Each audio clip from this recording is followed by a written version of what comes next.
सभी को good afternoon, नमस्कार, जय हिंद। जल्दी बेटा जल्दी सभी लोग कनेक्ट हो जाओ, शुरू करते हैं सेशन को। आज टाइमिंग्स थोड़ी बदली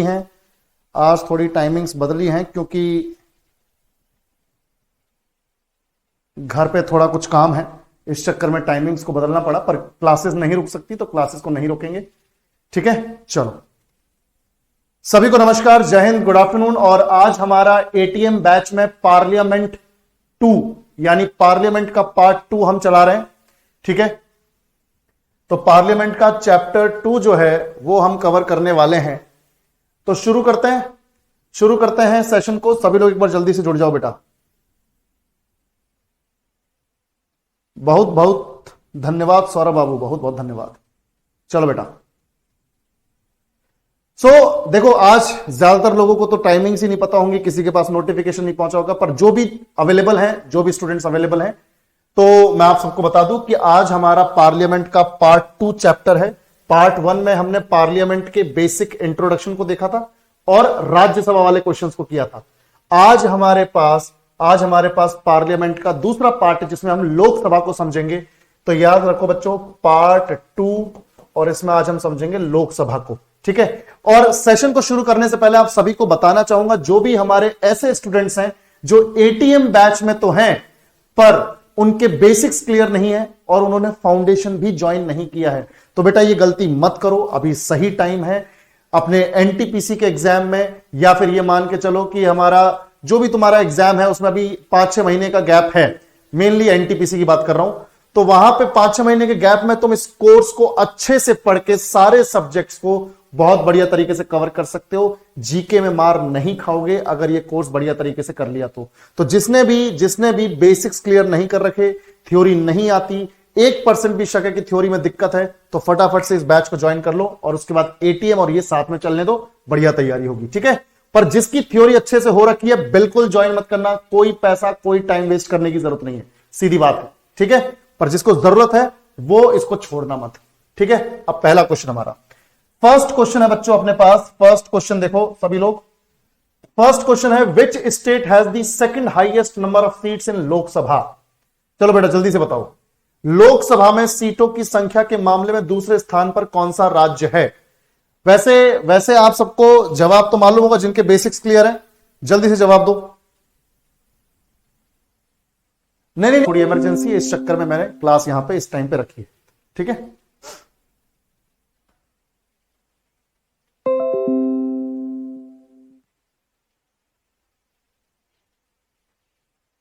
बताओ, शाबाश।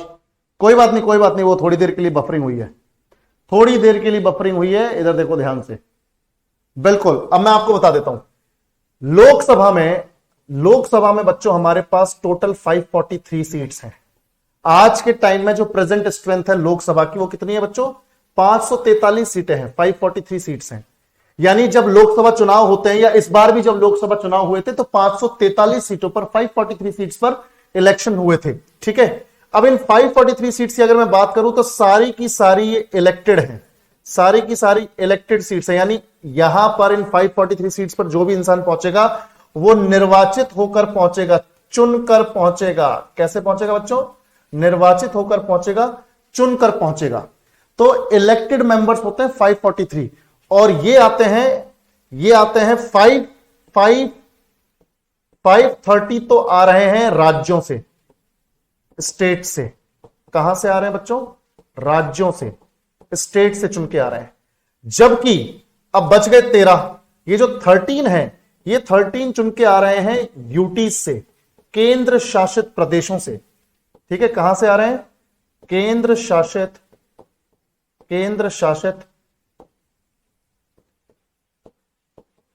प्रदेशों से, ठीक है भाई। तो याद रखो 543 में से 530 तो राज्यों के बंदे हैं जो 28 स्टेट से आ रहे हैं चुनकर, और 13 जो मेंबर्स हैं वो यूटी से आ रहे हैं, केंद्र शासित प्रदेशों से आ रहे हैं। राज्य कितने पास, अपने पास 28 स्टेट्स हैं। यहां कितने अपने पास, यहां पर यूटीज हैं 8 यूटीज, ठीक है। यहां पे कितनी यूटीज हैं, 8 यूटीज। समझ में आ रही भी बात। और एक चीज और याद रखना, इन 28 में 2 और ऐड हो जाते हैं, इन 28 में दो और ऐड हो जाते हैं, ठीक है, पर वहां यहां ऐड करने की जरूरत नहीं, हमने वहां ऐड कर दिया है। तो 28 स्टेट्स और 8 यूटी से चुन के 543 आ रहे हैं। अब बात यह है कि भैया 543 सीट्स का अलोकेशन कैसे हो रखा है, बंटवारा कैसे हो रखा है? ऑब्वियस सी बात है, पॉपुलेशन के बेसिस पे, जनसंख्या के आधार पर। सब लोग रिफ्रेश कर लो, सब लोग रिफ्रेश कर लो, रिफ्रेश कर लो, रिफ्रेश कर लो। इंटरनेट की बफरिंग तो भैया ठीक है, ठीक है, इंटरनेट ठीक है, कोई दिक्कत नहीं, बफरिंग कर लो। ससुरे क्या बोल रहे हो, बफरिंग कर लो, बिल्कुल रिफ्रेश कर लिया करो। ऐसा कुछ लगता है, रिफ्रेश कर लिया करो, इंटरनेट बढ़िया चल रहा है। चलो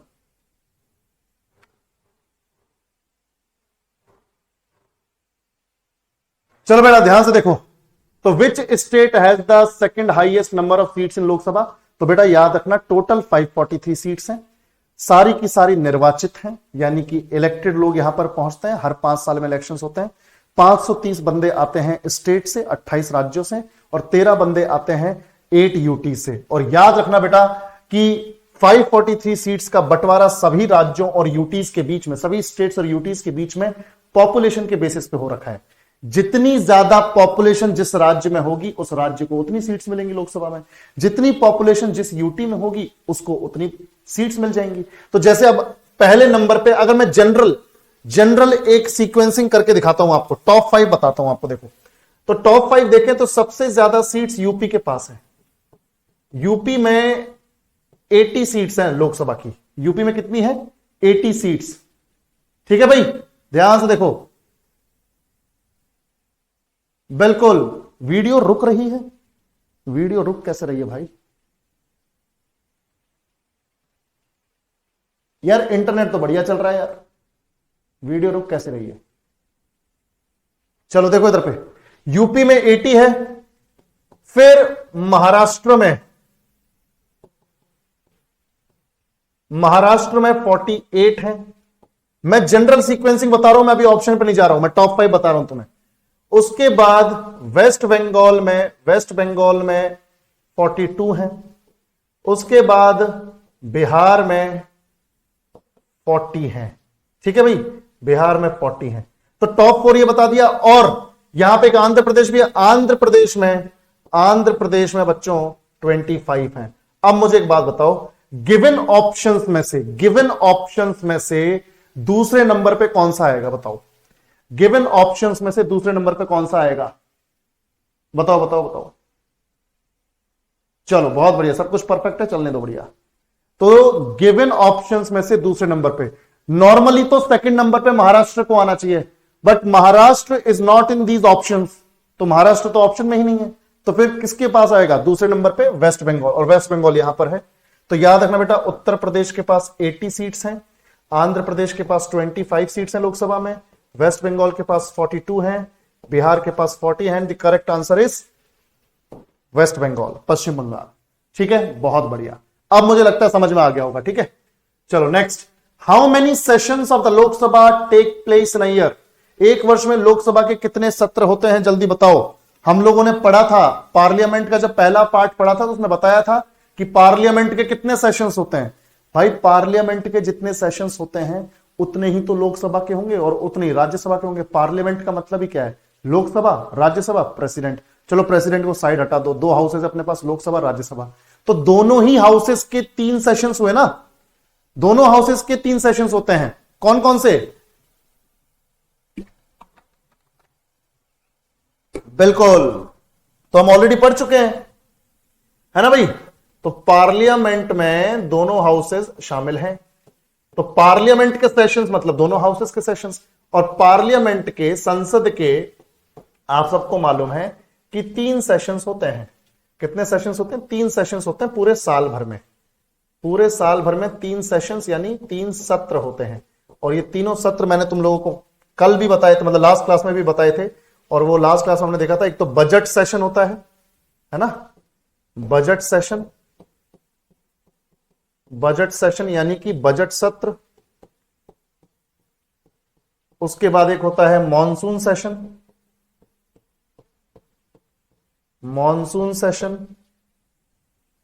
यानी कि मॉनसून सत्र।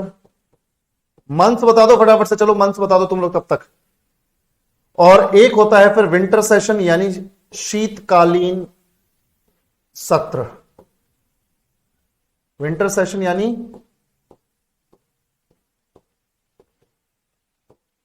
शीतकालीन सत्र। ठीक है भाई। और आप सबको मालूम है ये जनवरी एंड से लेकर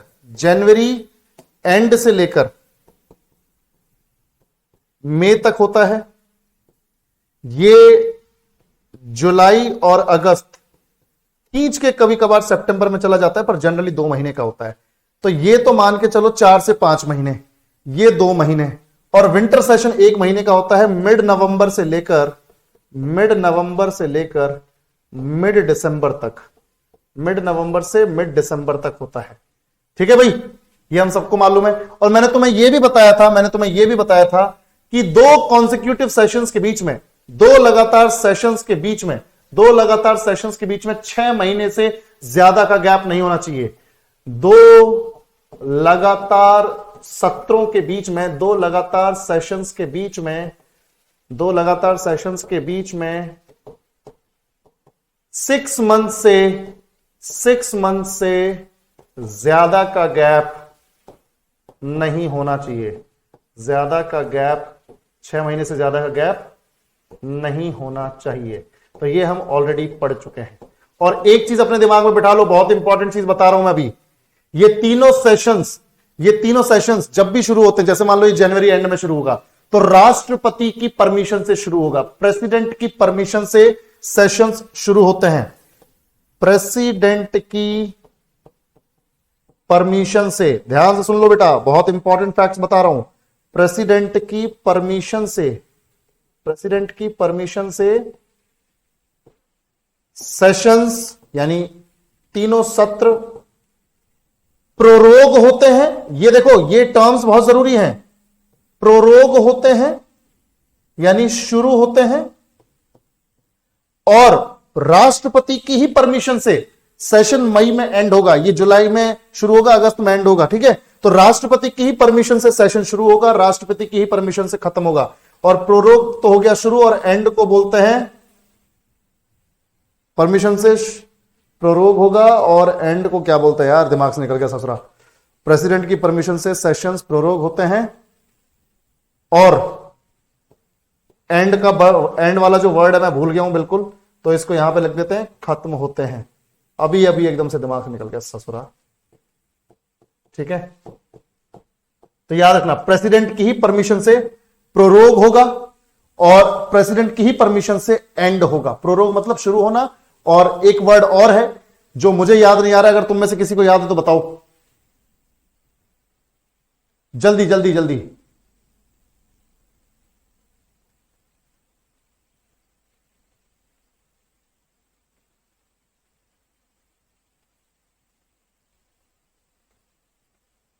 बताओ भाई बताओ। हां, अरे अंत नहीं भाई, हिंदी में शब्द नहीं, एक इंग्लिश वर्ड है। ठीक है भाई, मैं बता दूंगा, बाद में याद आ जाएगा, कोई दिक्कत वाली बात नहीं। तो 3 सेशंस होते हैं। ठीक है, चलो बेटा। अरे मेटा बेटा को मारो गोली नहीं, सेशंस टर्मिनेट भी नहीं, कुछ और है। ठीक है, चलो भाई। डिमोलिश, अबे डिमोलिश मतलब सोच बिल्डिंग डिमोलिश करना। छोड़ो दिलीप, आज के लिए टाइमिंग 2 बजे की है, हमने क्लास 2:15 पे शुरू की है। ठीक है, चलो नेक्स्ट है लोकसभा वाला चैप्टर चल रहा है हमारा। नेक्स्ट क्वेश्चन है, what is the maximum strength of the members of the Lok Sabha. Lok Sabha के सदस्यों की अधिकतम संख्या कितनी है। अब यह सवाल 2020 से पहले का है तुम्हारा, यह सवाल पीवाईक्यू है, एंड यह सवाल आपसे पूछा गया 2020 से पहले। तो मैं आप सबको बता दूं, 2020 से पहले जो मैक्सिमम स्ट्रेंथ लोकसभा की हो सकती, करंट स्ट्रेंथ तो हमें मालूम है 543, आज के टाइम में जो करंट स्ट्रेंथ है वो 543, पर 2020 से पहले, ध्यान से सुनना बेटा, 2020 से पहले करंट स्ट्रेंथ हुआ करती थी 545। करंट स्ट्रेंथ 2020 से पहले, जैसे अभी तो करंट स्ट्रेंथ 543 है लोकसभा की, 2020 से पहले अगर तुम पूछते कि सर करंट स्ट्रेंथ कितनी है, तो वो होती 545, यानी 2 सीट्स ऐड हो जाती, क्योंकि 2020 से पहले 2020 से पहले 543 तो हुआ करती थी स्टेट्स प्लस यूटी से इलेक्ट हुए आए बंदों की।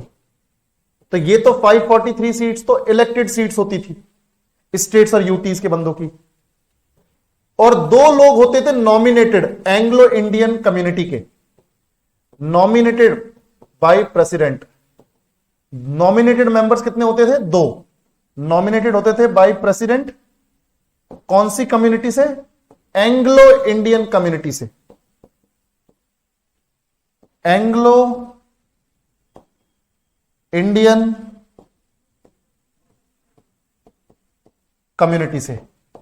पर 2020 में, अब तुम ध्यान से देखो, 2020 में एक अमेंडमेंट हुआ, 104th अमेंडमेंट, 104वां जो अमेंडमेंट हुआ, 104वां जो अमेंडमेंट हुआ, तो याद रखो बेटा 104th अमेंडमेंट की वजह से, 104th संशोधन की वजह से, अमेंडमेंट की वजह से एंग्लो इंडियन कम्युनिटी की 2 सीट्स हमने खत्म कर दी कि यहां पे बहुत कम लोग रह गए एंग्लो इंडियन, तो उनका क्या ही रिप्रेजेंटेशन बनना, ऐसे ही इनके साथ डील कर लेंगे।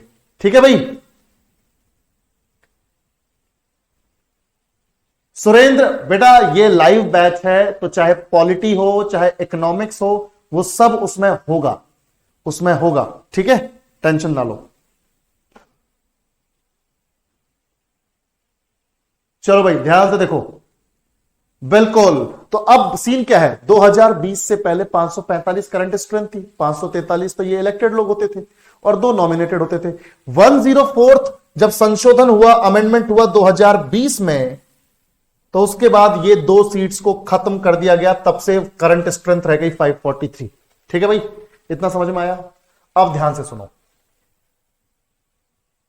545 उस टाइम पे 2020 से पहले करंट स्ट्रेंथ थी। ये कब से पहले की है? 2020 से पहले की। मैं यहां लिख देता हूं ताकि कंफ्यूजन ना हो, 2020 से पहले करंट स्ट्रेंथ।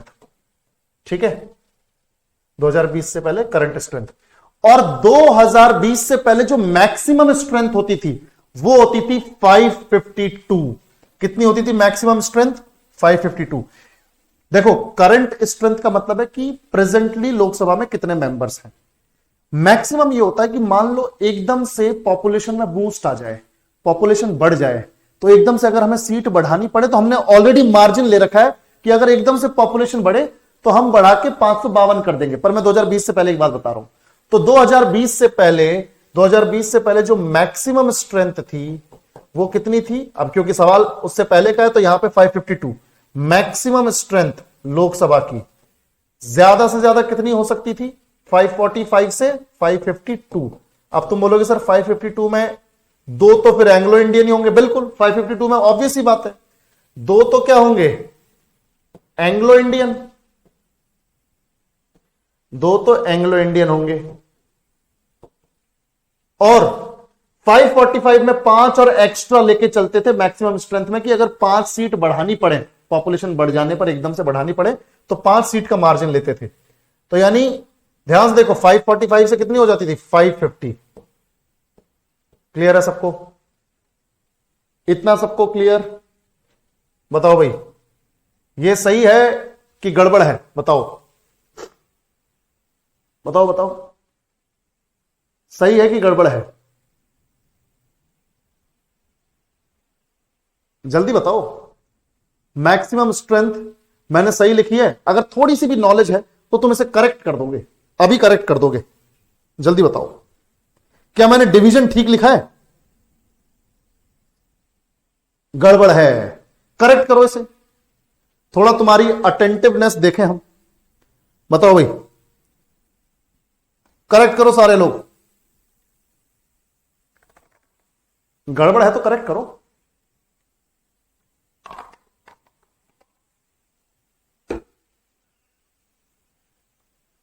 अरे ससुरा, किसका कॉल आ रहा है? रुको भाई, एक अर्जेंट कॉल। तुम लोग जल्दी से इसका जवाब दो मेरे को कमेंट सेक्शन में करेक्ट करके।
चलो भैया बताओ, जवाब लगेगा तुमसे?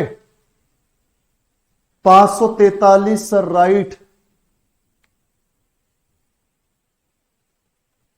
अच्छा देखो भाई, हो गया तुम्हारा, हो गया। इधर देखो भाई, सीधी बात है, सही तो है ये, गड़बड़ क्या है इसमें? मैंने बोला गड़बड़ तो तुम गड़बड़ की तरफ चल पड़े। देखो मैक्सिमम स्ट्रेंथ हुआ करती थी 552, दो तो एंग्लो इंडियन ही हो गए, और ये 550 है। इन 550 में ध्यान से देखो बेटा, मैं बता देता हूं, 550 में 530 तो स्टेट से आ सकते हैं, 530 तो स्टेट से आ सकते हैं, 20 आ सकते हैं मैक्सिमम 20 आ सकते हैं यूटी से, 530 स्टेट से आ सकते हैं मैक्सिमम स्ट्रेंथ की बात हो रही ना। तो भैया देखो ध्यान से, दो तो एंग्लो इंडियन हो गए, मैं 2020 से पहले की बात कर रहा हूं, 2020 से पहले दो तो एंग्लो इंडियंस हो गए 552 में, और बाकी जो इलेक्टेड लोग हैं वो कितने आ सकते हैं? 550। 530 स्टेट से आ सकते हैं, और 20 कहां से आ सकते हैं? यूटी से। क्लियर है? तो 530 प्लस 20 प्लस 2 552, ये 2020 से पहले की करंट स्ट्रेंथ और मैक्सिमम स्ट्रेंथ है। अब 2020 के बाद की देखो जल्दी से, ये अमेंडमेंट होने की वजह से दोनों सिचुएशन समझानी पड़ रही हैं, ध्यान से देखो। तो 2020 के बाद 2020 के बाद 2020 के बाद देखो मैं ध्यान से, करंट स्ट्रेंथ 2020 के बाद तो तुम्हें मालूम ही, अब करंट स्ट्रेंथ तो तुम सबको मालूम है 543, क्योंकि अब एंग्लो इंडियन तो है नहीं, अब 2020 के बाद एंग्लो इंडियन तो है नहीं, तो वो तो हट ही गए। ठीक है, तो करंट स्ट्रेंथ 545 की जगह क्या हो गया? 545 से अगर दो एंग्लो इंडियन हट गए तो क्या बचा? 543। और 543 में हम सब जानते हैं कि 530 तो स्टेट से ही आते हैं,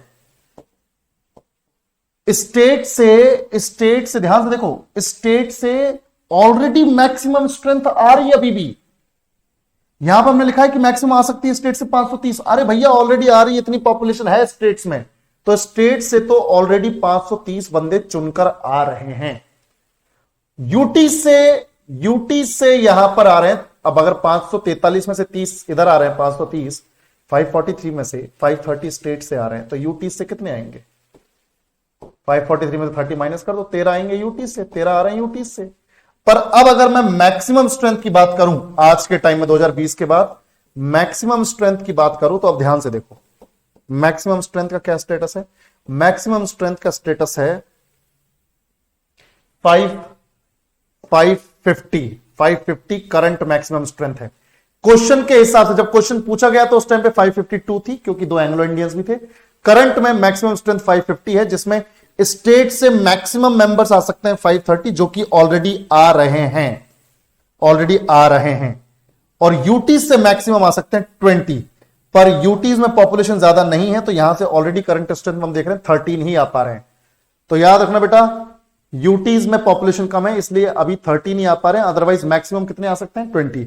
स्टेट्स में पॉपुलेशन भर भर के है, तो वहां से तो मैक्सिमम स्ट्रेंथ ही आ रही है अभी तक हमारे पास। तो ये है करंट, ये मैक्सिमम, वो करंट, ये मैक्सिमम, ये 2020 के बाद, वो 2020 से पहले। तो 2020 से पहले का सवाल है, तो मैक्सिमम स्ट्रेंथ 552। चलो next, name the first speaker of Indian parliament. बताओ बेटा, ये तो बता सकते हो यार, first speaker of Indian parliament, सभी लोग जल्दी से बताएंगे बेटा। बिल्कुल बिल्कुल बिल्कुल, मैं समराइज कर दूंगा, टेंशन ना लो। सुरेंद्र, अरे भैया पॉलिटी आएगी, लाइव बैच चल रहा है फाउंडेशन, तो पॉलिटी होगी, ठीक है। चलो भाई कुणाल, मैं लास्ट में उसको एक बार रिवाइज करवा दूंगा, टेंशन ना ले। Name the first speaker of the Indian parliament, Ganesh Vasudev Mavalankar, Ganesh Vasudev Mavalankar, जीवी मावलंकर, ठीक है, गणेश वासुदेव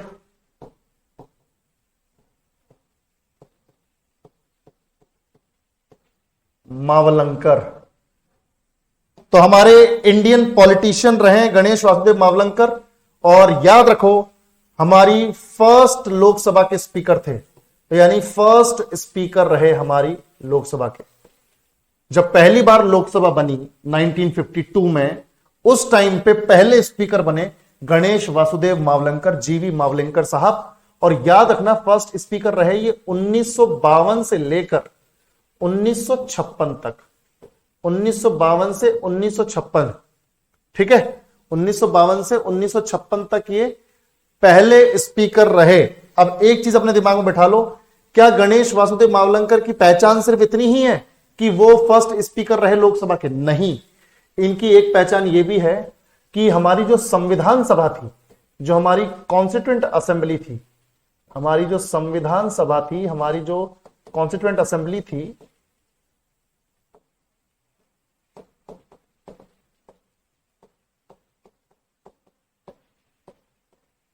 हमारी जो संविधान सभा यानी कॉन्स्टिट्यूएंट असेंबली,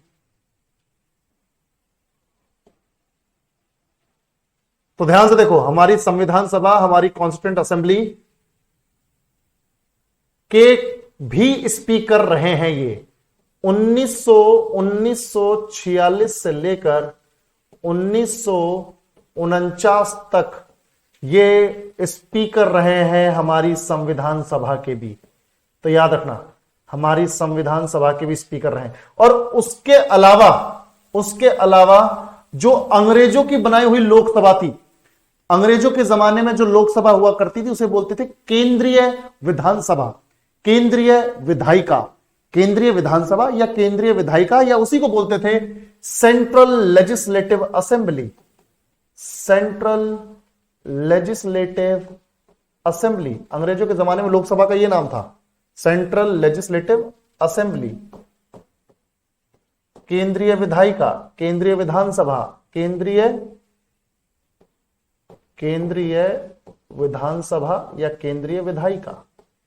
तो इसके प्रेसिडेंट रहे ये, इसके प्रेसिडेंट रहे एक साल 1946 से 1947 तक। तो ये प्रेसिडेंट भी रहे 1946 से 1947 तक, और सेम टाइम पे स्पीकर भी थे हमारी संविधान सभा के। और फिर 1952 से 1956 तक ये हमारी फर्स्ट लोकसभा के, जो ऑफिशियल फर्स्ट लोकसभा है, उसके स्पीकर रहे। ठीक है भाई, तो गणेश वासुदेव मावलंकर, बिल्कुल बिल्कुल बिल्कुल बिल्कुल, अभी क्लास खत्म हो जाएगी ये तो, ठीक है। Money bill can be introduced only in Lok Sabha, only in Rajya Sabha, by either house of parliament, by neither Lok Sabha nor Rajya Sabha, by neither Lok Sabha nor Rajya Sabha. बताओ, मैंने तुम्हें बताया था, कल ही बताया था मनी बिल क्या होता है, मनी बिल कैसे पास होता है, ये सब मैंने कल तुम्हें डिटेल में बताया है। ठीक है, तो मुझे बस इसका जवाब दे दो, कल हमने डिटेल में डिस्कस किया है। ये मैंने तुम्हें कल ही बताया था कि मनी बिल वो बिल है जो टैक्स के, नए टैक्स को लागू करने से रिलेटेड है, वो बिल है जो टैक्स को रेगुलेट करने से रिलेटेड है, वो बिल है जो टैक्स को हटाने से रिलेटेड है, वो बिल है जो टैक्स में कुछ टैक्स रेट में चेंजेस करने से रिलेटेड है, या सरकार को अगर जनता के ऊपर पैसा खर्च करना है पब्लिक वेलफेयर के लिए, जनता के कल्याण के लिए, तो जब पैसा निकलेगा तो मनी बिल से निकलेगा। समझ लो भाई, तो मनी बिल पैसे से रिलेटेड बिल है, और वो जो बिल है वो सिर्फ लोकसभा में ही इंट्रोड्यूस होता है। इंट्रोड्यूस भी एक मिनिस्टर ही करता है, समझ में आया। और मिनिस्टर जब इंट्रोड्यूस करता है तो उससे पहले प्रेसिडेंट की परमिशन लेता है, और जब इंट्रोड्यूस हो जाता है, तो लोकसभा के स्पीकर के पास ये पावर रहती है कि वो डिसाइड करें कि ये मनी बिल है भी कि नहीं। अगर उन्होंने बोल दिया मनी बिल नहीं है, तो मनी बिल, जो बिल आया है इंट्रोड्यूस हुआ, वही रिजेक्ट हो जाएगा, आगे बढ़ेगा ही नहीं। पर अगर उन्होंने बोल दिया मनी बिल है, तो फिर वो राज्यसभा के पास जाएगा। और मैंने तुम्हें बताया था राज्यसभा के पास 3 ही ऑप्शंस होते हैं, या तो बिल को पास कर दे, या रिकमेंडेशन दे, सिफारिश करे कि देखो इसमें कुछ चेंज कर लेते हैं। अगर लोकसभा को पसंद आ गया तो ठीक है, उसको वैसे एक्सेप्ट कर लेंगे, और अगर नहीं आया तो एक्सेप्ट नहीं करेंगे। और तीसरा कि वो विदहोल्ड कर ले बिल को 14 दिन के लिए। अगर 14 दिन से ऊपर होता है, पहली बात तो 14 दिन के अंदर अंदर लोकसभा को लौटाना पड़ेगा वो बिल, राज्यसभा लोकसभा को वापस लौटा देगी वो बिल 14 दिन के अंदर। अगर नहीं लौटाया तो ऑटोमेटिकली मान लिया जाएगा कि राज्यसभा ने भी उसी तरीके से पास कर दिया जैसे लोकसभा ने पास किया, और फिर लोकसभा उस बिल को भेज देगी प्रेसिडेंट के पास। प्रेसिडेंट क्या कर सकते हैं, प्रेसिडेंट या तो रिजेक्ट कर सकते हैं, या असेंट दे सकते हैं। और जनरली प्रेसिडेंट क्या करते हैं, असेंट दे ही देते हैं, क्योंकि शुरू में जब उनसे परमिशन ली थी तो मतलब उनको तभी दिक्कत नहीं थी। अगर उनको रिजेक्ट ही करना होता तो उस टाइम पे कर देना चाहिए था। तो जब शुरू में ही जब परमिशन मांगी तो दे दी, तो अब आखिर में क्यों रिजेक्ट करेंगे। तो याद रखना, तो ओनली इन लोकसभा ये इंट्रोड्यूस होता है, मनी बिल लोकसभा में ही इंट्रोड्यूस होता है सिर्फ। तो ये हम ऑलरेडी कल डिस्कस कर चुके हैं।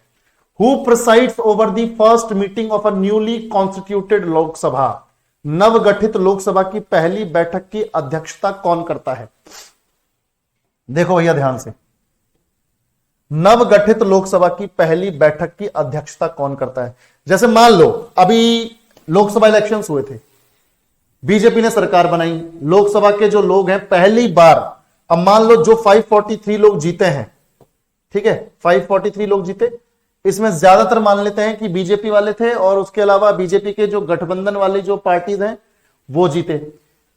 और ऑब्वियस ही बात है जिन सीटों पे बीजेपी या उनके गठबंधन वाले नहीं जीते वहां पे अपोजिशन जीता, पर ज्यादा सीट्स बीजेपी और उनके गठबंधन वालों के पास ही, तो उनकी सरकार बन गई। तो बेसिक बात यह है कि जो भी 543 लोग चुने गए हैं, तो जब इलेक्शन हो जाता है, रिजल्ट आ जाता है, शपथ वगैरह हो जाती है मंत्री वगैरह इन सबकी, तो पहली लोकसभा कंडक्ट होती है। यानी जनरल इलेक्शंस के बाद 543 लोगों को चुनने के बाद जब पहली बार लोकसभा की बैठक होती है, पहली बार लोकसभा की बैठक होती है, तो उस टाइम पे तो स्पीकर है ही नहीं, उस टाइम पर तो कोई स्पीकर है ही नहीं। समझ रहे हो भाई, स्पीकर तो चुनना पड़ेगा ना, लोकसभा के इन्हीं लोगों के बीच में से स्पीकर चुना जाएगा। तो भाई फिर उस दिन जब पहले दिन लोकसभा में पहुंचेंगे ये 543 लोग, स्पीकर है नहीं, नया स्पीकर चुना जाना है, तो कौन लोकसभा को संभालेगा, लोकसभा को लीड कौन करेगा। तो मैं आप सबको बता दूं, पहली बार लोकसभा की बैठक जब जनरल इलेक्शंस के बाद होती है, जब जनरल इलेक्शंस के बाद होती है, यानी लोकसभा इलेक्शंस को बोल रहे हैं जनरल इलेक्शंस, पहली बार लोकसभा की बैठक जब जनरल इलेक्शंस के बाद होती है,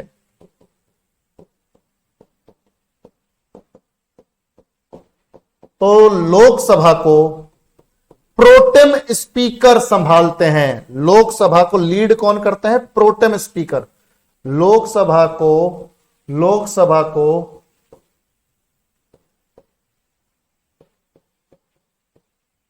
प्रोटेम स्पीकर लीड करते हैं। अब तुम बोलोगे सर ये प्रोटेम स्पीकर क्या होता है, तो भाई याद रखो, क्योंकि लोकसभा नई नई चुन के आई है, 543 बंदे नए नए चुन के आए हैं, इन्हीं में से लोकसभा का स्पीकर और डेप्यूटी स्पीकर चुने जाने हैं। तो वो तो अभी तक चुने नहीं गए, पहली मीटिंग है। तो होता क्या है कि जो भी, ध्यान सुनना मेरी बात, प्रेसिडेंट साहब क्या करते हैं कि जो भी इंसान लोकसभा में सबसे सीनियर है, ये जनरल रूल है कि जो भी इंसान लोकसभा में सबसे सीनियर है, ठीक है, उसको राष्ट्रपति प्रोटेम स्पीकर बना देते हैं 1-2 दिन के लिए कि भैया ऐसा करो, आज एक तो ये सारे जो एमपीज हैं इनकी शपथ करवा दो, जितने भी एमपीज हैं, मेंबर ऑफ पार्लियामेंट है, जितने भी चुन के आए 543, इनकी एक तो शपथ करवा दो प्रोटेम स्पीकर साहब आप, और दूसरा लोकसभा स्पीकर और डेप्यूटी स्पीकर का चुनाव करवा दो। तो याद रखना, एक टेम्परेरी स्पीकर बनाया जाता है, एक टेम्परेरी स्पीकर बनाया जाता है, और उस टेम्परेरी स्पीकर को बोलते हैं प्रोटेम स्पीकर। और ये टेम्परेरी स्पीकर कैसे बनाया जाता है, जो भी सीनियर मोस्ट मेंबर है, 2-3 बंदे, मान लो 2-3 बंदे खड़े हो गए कि हमें प्रोटेम स्पीकर बनना है, तो उनमें से प्रेसिडेंट जो है अपने हिसाब से डिसाइड करके एक बंदे को बना देते हैं प्रोटेम स्पीकर, और वो प्रोटेम स्पीकर फिर क्या करता है, सारे एमपीज को शपथ दिलवाता है, और उसके बाद सारे एमपीज को शपथ दिलवाता है, और उसके बाद फिर चुनाव करवाता है लोकसभा, और लोकसभा के जो स्पीकर है और डेप्यूटी स्पीकर है उनका। तो हो सकता है इसमें 1 दिन लगे, 2 दिन लगे, 3 दिन लगे, 4 दिन, तो 2-3-4 दिन के लिए प्रोटेम स्पीकर लोकसभा को संभालता है। क्लियर है? तो मुझे उम्मीद है कि आपको समझ में आया होगा। ठीक है, चलो आंसर हो गया हमारा प्रोटेम स्पीकर। तो प्रोटेम स्पीकर टेम्परेरी स्पीकर, जो इन 543 में से जितने भी 543 में जो सीनियर मोस्ट बंदा है उसको संभाल देते हैं। भैया तुम संभालो आज 1-2 दिन के लिए, जब तक स्पीकर और डेप्यूटी स्पीकर नहीं आ जाते तब तक तुम संभालोगे। सबको एमपीज को सब शपथ दिलवा दो, और स्पीकर और लोकसभा के जब डेप्यूटी स्पीकर है उनके इलेक्शंस करवा दो। तो pro tem speaker. Next, who was appointed as the first women speaker of the Lok Sabha. ये तो तुम सबको मालूम होना चाहिए, कई बार ये सवाल आ चुका है। लोकसभा की पहली महिला स्पीकर, महिला अध्यक्ष, बताओ जल्दी। कीर्ति बेटा, आज मैं देखो नोटिफिकेशन नहीं आता तो ऐसा करो, मैं भी परेशान हूं, कई बार बच्चे मुझे बताते हैं ये सारी चीजें। एक बार जो क्वेरी वाले नंबर्स हैं उन नंबर्स पे एक बार कांटेक्ट कर लो कि सर क्या करें, नोटिफिकेशन क्यों नहीं आता। ठीक है, या तो तुम्हारे डिवाइसेस में कोई दिक्कत हो या फिर एप्लीकेशन में कोई दिक्कत हो तो वो रिजॉल्व हो जाएगी। ठीक है, चलो भाई, जिसके में नहीं आता वो क्वेरी वाले नंबर पे बात कर लो बेटा एक बार। चलो, तो मीरा कुमार, बिल्कुल, तो बेटा याद रखो मीरा कुमार जो हैं वो फर्स्ट वुमेन स्पीकर रही हैं 2009 से लेकर 2014 तक, जब डॉक्टर मनमोहन सिंह जी का दूसरा टेन्योर चल रहा था प्रधानमंत्री के तौर पे, उस टाइम पे लोकसभा की स्पीकर थी मीरा कुमार। मीरा कुमार बेटा 5 बार तो लोकसभा में इलेक्शन जीत चुकी हैं ये। स्पीकर बनने से पहले या फिर स्पीकर जब बनी है तब भी जीती, ऑब्वियस सी बात है। तो स्पीकर बनने के अलावा 5 बार 5 टाइम लोकसभा की मेंबर रह चुकी हैं वो, लोकसभा की मेंबर रह चुकी हैं वो, लोकसभा की सदस्य रह चुकी हैं। 5 बार लोकसभा इलेक्शन जीते उन्होंने। तो एक तो याद रखना 2009 से 2014 तक स्पीकर रही, 5 बार लोकसभा की सदस्य रही हैं, और ऐसे वैसे नहीं है मीरा कुमार जी, सिविल सर्वेंट थी, सिविल सर्वेंट। ठीक है, सिविल सर्वेंट रही हैं। 1973 में इंडियन फॉरेन सर्विस, भारतीय डिप्लोमेट रही हैं। इंडियन फॉरेन सर्विस को ज्वाइन किया था उन्होंने 1973 में, तो इंडियन फॉरेन सर्विस में रही हैं। ठीक है, इंडियन फॉरेन सर्विस में रही हैं। और बेटा एक चीज और, भारत के उप प्रधानमंत्री रहे जगजीवन राम, बाबू जगजीवन राम की बेटी हैं। भारत के उप प्रधानमंत्री रहे, डेप्यूटी प्राइम मिनिस्टर, उप प्रधानमंत्री रहे बाबू जगजीवन राम की बेटी हैं वो, बाबू जगजीवन राम, बाबू जगजीवन राम की पुत्री हैं वो। क्लियर है बच्चों? तो याद रखना मीरा कुमार क्या है अब आपको पता चल गया है। तो लोकसभा की स्पीकर तो रही है, पहली महिला स्पीकर रही है 2009 से 2014, प्रधानमंत्री मनमोहन सिंह जी थे। 5 टाइम्स लोकसभा की सदस्य रही है। 1973 में इंडियन फॉरेन सर्विस ज्वाइन किया था उन्होंने, और भारत के उप प्रधानमंत्री रहे बाबू जगजीवन राम की पुत्री हैं ये, तो Meira Kumar. Next, what is the tenure of Lok Sabha members? Lok Sabha सदस्यों का कार्यकाल कितना होता है बताओ? जब लोकसभा का कार्यकाल ही 5 साल का होता है तो लोकसभा मेंबर्स का भी तो 5 साल का ही होगा। ठीक है भाई, बताओ भाई, लोकसभा का टेन्योर जनरली, लोकसभा का टेन्योर कितना होता है? लोकसभा का जनरली टेन्योर होता है 5 साल का। पर बेटा एक बात याद रखना, 5 साल तो सामान्य कार्यकाल है लोकसभा का, अगर सही से चल गई तो 5 साल का है, वरना कम तो कितना भी हो सकता है, कम तो कितना भी हो सकता है। अटल बिहारी वाजपेयी जी 13 दिन के लिए प्रधानमंत्री बने थे, यानी 13 दिन के लिए लोकसभा चली थी। तो जो लोग थे वो 13 दिन के लिए एमपी थे, सरकार गिर गई फिर। समझ रहे हो भाई? तो याद रखना बेटा, ये अपने दिमाग में बैठा लो कि जब तक सरकार चल रही है तब तक लोकसभा है, लोकसभा भंग हो जाती है वरना। तो टेन्योर कितना भी कम हो सकता है, कम कितना भी हो सकता है, जनरली 5 साल का है अगर सही से चल जाए तो, कितना भी कम हो सकता है, कितना भी कम हो सकता है। और अब तुम बोलोगे सर कितना भी ज्यादा हो सकता है क्या? कम तो कितना भी हो सकता है 5 साल से कम, चाहे 4 साल, 3 साल, 2 साल, 5 महीने, 4 महीने, 10 दिन, पर ज्यादा सिर्फ 1 साल ही हो सकता है, ज्यादा सिर्फ 1 साल ही हो सकता है। यानी 5 साल से खींच के 6 साल हो जाएगा, 5 साल से खींच के 6 साल हो जाएगा। पर कब, कौन सी सिचुएशन में? जब देश में लग जाए नेशनल इमरजेंसी, जब देश में नेशनल इमरजेंसी लग जाए, जब देश में राष्ट्रीय आपातकाल लग जाए तो लोकसभा के टेन्योर को 1 साल के लिए बढ़ाया जा सकता है। तो जब देश में राष्ट्रीय आपातकाल लग जाए, नेशनल इमरजेंसी लग जाए, आपातकाल लग जाए, तो टेन्योर 6 साल का हो जाएगा। तो जब देश में राष्ट्रीय आपातकाल लग जाए, कौन से आर्टिकल के तहत, तुम सब जानते हो, आर्टिकल 352 के तहत। आर्टिकल 352 के तहत अगर नेशनल इमरजेंसी लग जाए, राष्ट्रीय आपातकाल लग जाए, तो 1 साल के लिए टेन्योर को बढ़ाया जा सकता है, क्योंकि जब इमरजेंसी लगी होती है तो कामकाज जो है पार्लियामेंट में नहीं होते हैं, तो उसकी रिकवरी के लिए 1 साल का टेन्योर बढ़ा दिया जाता है। तो मैक्सिमम 6 इयर्स का हो सकता है, जनरली 5 साल का होता है, और कम कितना भी हो सकता है। तो जनरली कितना है, 5 साल। चलो भाई जल्दी से इस क्वेश्चन को करो। In the context of the Lok Sabha, leader of the house means, Lok Sabha के संदर्भ में सदन के नेता का अर्थ क्या है? मैंने पहले भी शायद तुम लोगों को बताया है, बताओ मैंने पहले भी बताया है कि नहीं? देखो ध्यान से, बस ये क्वेश्चन जो है खत्म होने वाले हैं, एक आधा क्वेश्चन और बचा होगा। तो याद रखना, लोकसभा में 2 लोग होते हैं, leader of the house, leader of the opposition, और सेम पोजीशंस, सेम जो पोस्ट है वो राज्यसभा में भी होती हैं। तो leader of the house, Lok Sabha का लीडर ऑफ द हाउस, और लोकसभा में लीडर ऑफ द अपोजिशन। नाम से ही पता चल रहा है, नाम से ही पता चल रहा है। देखो, लीडर ऑफ द हाउस, तो जनरली जो देश का प्रधानमंत्री होता है, लोकसभा में लीडर ऑफ द हाउस भी वही रहता है। जो देश का प्रधानमंत्री वही लीडर ऑफ द हाउस, ठीक है। और अगर मान लो प्रधानमंत्री इस पद को नहीं लेना चाहते, prime minister leader of the house नहीं रहना चाहते, तो वो किसी दूसरे मिनिस्टर को नॉमिनेट कर सकते हैं अपनी जगह। तो प्राइम मिनिस्टर और अ minister nominated by PM, a minister nominated by PM. तो अगर वो खुद नहीं रहना चाहते तो किसी को नॉमिनेट कर दे, किसी मिनिस्टर को। So a minister nominated by PM, ठीक है। तो किसी दूसरे मिनिस्टर को नॉमिनेट कर दे कि भाई मेरी जगह ये होगा लीडर ऑफ द हाउस। तो याद रखना आंसर क्या हो जाएगा? आंसर हो जाएगा बच्चों, आंसर हो जाएगा बी, प्राइम मिनिस्टर और अ minister nominated by the prime minister. Answer हो जाएगा बी। अब तुम बोलोगे sir leader of the opposition कौन होता है? लीडर ऑफ द अपोजिशन वो होता है जिसको कम से कम, ध्यान से देखो, जिसको कम से कम,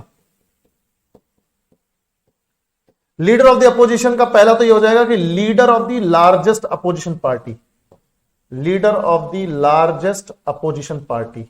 अब लार्जेस्ट अपोजिशन पार्टी ये मत सोचना कि सर कांग्रेस ही है सबसे बड़ी, तो अपोजिशन में सबसे बड़ी पार्टी तो शायद उसी का लीडर बन सकता है, लीडर ऑफ द अपोजिशन नहीं।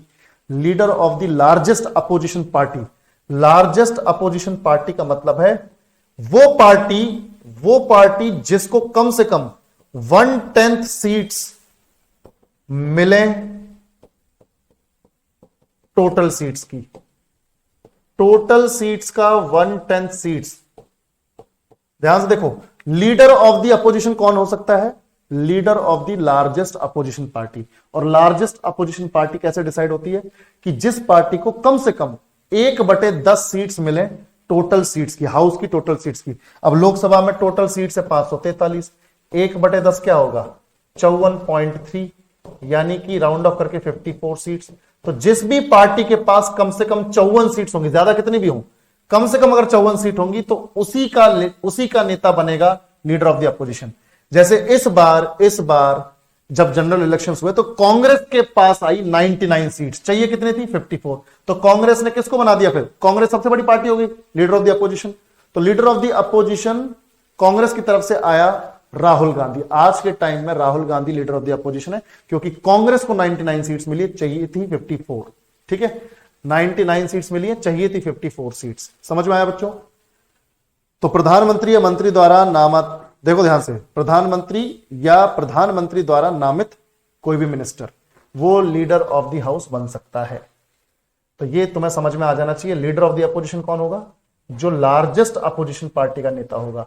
और लार्जेस्ट अपोजिशन पार्टी कौन होगी? जिसको कम से कम हाउस के टोटल मेंबर्स की 1/10 सीट्स मिलेंगी। तो 543 का 1/10 सीट्स 54.3, राउंड ऑफ करके 54 सीट्स। तो इस बार जब जनरल इलेक्शंस हुए 2024 में, तो कांग्रेस को 99 सीट्स मिली, बाकी जो पार्टी हैं उनको 54 से भी कम मिली हैं। तो लार्जेस्ट अपोजिशन पार्टी कौन हुई? कांग्रेस। तो कांग्रेस ने अपना राहुल गांधी को बना दिया leader of the opposition. Next, what is the minimum age required to qualify as a member of the Lok Sabha? तुम सब जानते हो, जैसे राष्ट्रपति बनने के लिए कम से कम 35 साल चाहिए, उपराष्ट्रपति बनने के लिए कम से कम 35 साल चाहिए, पंचायत का चुनाव लड़ने के लिए कम से कम 21 ईयर्स चाहिए। वैसी राज्यसभा की मेंबरशिप के लिए तुम्हें 30 साल का होना जरूरी है। वैसी लोकसभा की मेंबरशिप के लिए आपको 25 साल का होना जरूरी है। You must be at least 25 years of age. 25 साल की उम्र होनी चाहिए अगर आपको लोकसभा जाना है तो। 35 के लिए 35 हो तो मतलब आप राष्ट्रपति बन सकते हो, गवर्नर बन सकते हो, उपराष्ट्रपति बन सकते हो। और 21 साल के हो तो इसका मतलब है आप पंचायत का चुनाव लड़ सकते हो अभी, ठीक है। 25 के होते ही आप लोकसभा का चुनाव लड़ सकते हो। क्लियर है? चलो, समझ में आया? तो इस तरीके से हमारा सेशन खत्म होता है। तो अगेन एक रिमाइंडर है, जिन लोगों की भी बेसिक्स क्लियर नहीं है वो बैच ज्वाइन करें और आराम से तैयारी करें। यहां तुम्हारे बेसिक्स क्लियर होंगे और एटीएम तो चल ही रहा है, यहां पर प्रैक्टिस करते रहो, बढ़िया तरीके से तुम्हारी जीके कवर हो जाएगी।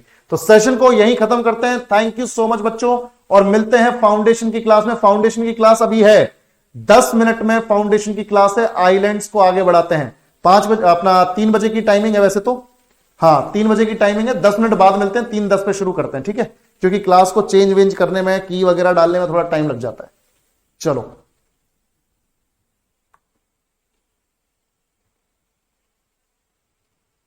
आदित्य इसे कल कर दूंगा, मैं कल कर दूंगा, टेंशन ना लो। अभी टाइम की कमी है, मैं कल कर दूंगा, ठीक है। डोंट वरी, बस कल याद दिला देना, मैं कल कर दूंगा।